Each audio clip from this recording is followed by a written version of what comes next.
చిత్తూరు జిల్లా కుప్పం మున్సిపల్ పరిధిలోని బెట్రాయ స్వామి ఆలయాన్ని అభివృద్ధి చేసేందుకు ముఖ్యమంత్రి చంద్రబాబు నాయుడు చర్యలు చేపట్టడంతో స్థానిక టీడీపీ నాయకులు హర్షం వ్యక్తం చేస్తున్నారు. కుప్పం మేనిఫెస్టోలో ప్రకటించిన విధంగా చంద్రబాబు అధికారంలోకి రాగానే బెట్రాయ స్వామి ఆలయాన్ని అభివృద్ధి చేసేందుకు ముందడుగు వేయడం సంతోషంగా ఉందన్నారు. చంద్రబాబు ఇచ్చిన ప్రతి హామీని నెరవేరుస్తారని పేర్కొన్నారు.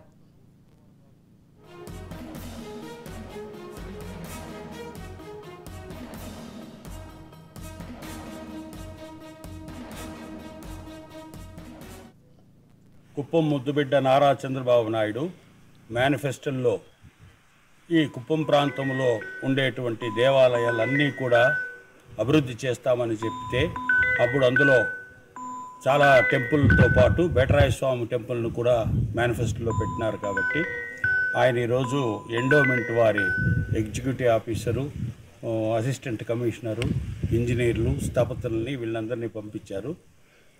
మేము కొండ మీదకి తీసుకెళ్ళి అవన్నీ దేవాలయం అన్నీ చూపించాము. అటు చూస్తే కొండ మీద దేవాలయం గర్భాలయమే క్రాక్ వదిలేసింది.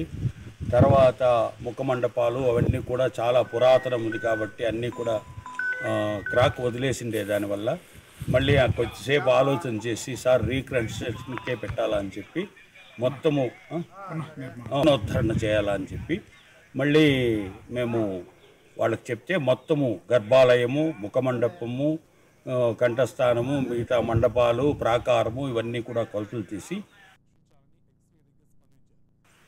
కుప్పం ముద్దుబిడ్డ నారా చంద్ర